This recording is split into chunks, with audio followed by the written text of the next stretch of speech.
நீ எத்தனை நாள் தான் இன்னும் பழைய மாதிரி வாழ போற? நீ நல்லா வாழணும்னு ஆசைப்படுறல்ல, உன் வாழ்க்கையை மாற்றணும்னு நினைக்கிறல்ல. 3 விஷயங்கள் உன்னோட முன்னேற்றத்துக்கு மிக முக்கியமானது. அது என்ன 3 விஷயங்கள் நீங்க இப்போ புரிஞ்சுக்கணும். இந்த வீடியோ உங்க வாழ்க்கையில டெவலப் பண்ண 3 சக்தி வாய்ந்த விதிகளை இப்போ பார்க்கலாம். அதுக்கு முன்னாடி நம்ம சேனலை சப்ஸ்கிரைப் பண்ணிக்கோங்க. ஃபர்ஸ்ட் ஒன், நீ நினைப்பது தான் நீ. நம்மளோட மூளையில தினமும் என்ன ஓடுதோ அதுதான் நம்மளோட வாழ்க்கையா இருக்கு. நம்ம தினமும் பாசிட்டிவா திங்க் பண்ணோம் அப்படின்னா நம்மளை சுற்றி எவ்வளோ தோல்வி இருந்தாலும் அதை நம்ம பாசிட்டிவாக எடுத்து அடுத்து என்ன பண்ணலாம் அப்படிங்கிற வழியை நமக்கு கொடுக்கும். ஒருவேளை நம்ம நெகட்டிவாக திங்க் பண்ணோம் அப்படின்னா ஒரே ஒரு தோல்வி தான் நம்ம அடைஞ்சிருப்போம். நம்மளால் முடியாது, அதெல்லாம் பணக்காரர்களில் மட்டும்தான் வெற்றி அடைய முடியும் இப்படிங்கிற மாதிரி தாட் உருவாகி என்ன ஆகும்னா நம்மளால் எதையுமே பண்ண முடியாமல் கடைசி ஒரு பிடிக்காத வேலையை செஞ்சுட்டு போயிட்டே இருப்போம். ஸோ நீங்கள் இந்த மாதிரி நிலையில் இருக்கீங்க அப்படின்னா உங்களுக்கு ஒரு சின்ன ஒரு எக்ஸாம்பிள் நான் சொல்கிறேன். நான் ஒரு 3 பாயிண்ட் சொல்லுவேன். அந்த 3 பாயிண்ட் சொல்லும்போது அந்த தலைவர் யாருன்னு தெரிஞ்சு அப்படின்னா மறக்காமல் கமெண்ட் பண்ணுறேங்க.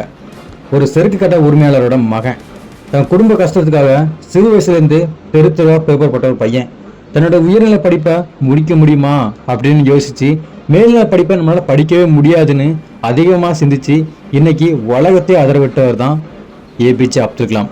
ஸோ எத்தனை பேருக்கு தெரியும் அவர் ரொம்ப ரொம்ப மிடில் கிளாஸான ஒரு பையன் அப்படிங்கிறது. இவ்வளோ வறுமையில் இருந்தும் அவரோட இலக்கை எவ்வளோ பெருசாக இருந்துச்சு மட்டும் யோசித்து பாருங்கள். நீங்களும் அதே மாதிரி ஒரு இலக்கு மிக பெருசாக வைங்க. உங்ககிட்ட என்ன இருக்குது அப்படிங்கிறத மட்டும் யோசித்து பாருங்க. உங்ககிட்ட என்ன இல்லை அப்படிங்கிறத யோசித்து பார்த்து இருந்தீங்கன்னா நமக்குள்ள தாழ்வு மனப்பான்மை உருவாக ஆரம்பிக்கும்.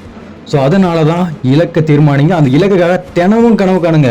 அந்த இலக்கு உங்களோட தூங்க விடாமல் உங்களை பண்ணிகிட்டே இருக்கணும். அதுதான் இலக்காக இருக்கணும். 2, உன் சுற்றம் தான் உங்கள் எதிர்காலம். நீ எந்த மாதிரி நண்பர்களோடு இருக்கிற அப்படிங்கிறத கொஞ்சம் யோசித்து பாருங்க. இதை நான் ஏன் சொல்கிறேன்னா நம்ம கூட இருக்கிறவங்க எப்படி இருக்காங்களோ 100க்கு 50% குணம் நமக்கு வருமா. நம்ம கூட இருக்கிறவங்க எப்போவும் நெகட்டிவாக பேசிட்டு இருக்காங்கன்னு வச்சுக்கோங்களேன், அந்த மாதிரி குணம் நமக்கும் வர ஆரம்பிச்சிருமா. அந்த குணம் நம்ம எவ்வளோ முயற்சி செய்தாலும் நம்மளோட ஆழ்மனம் அடிக்கடி சொல்லுவான், நம்மளால முடியாது, நமக்கு வராது, இந்த மாதிரி தேவையில்லாமல் சொல்லிக்கிட்டே இருக்குமா.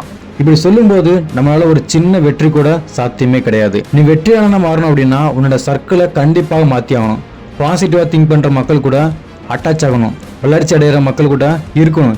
இப்படி மக்கள் கூட நம்ம இருக்கும்போது நம்மளோட வளர்ச்சியை நோக்கி ஓடிட்டே இருப்போம். நம்ம எவ்வளவு சோர்வு வந்தாலும் இல்லை நம்ம சரியான பாதைக்கு போகணும் அப்படின்னு நம்மளோட சப்கான்சியஸ் மைண்ட் சொல்லி சரியான பாதையை தேர்ந்தெடுக்கும். நம்பர் 3, தொடர்ச்சியாக செய். எவ்வளோ பெரிய நபராக இருந்தாலும் ஒரே நாளில் வெற்றி அடைய முடியாது.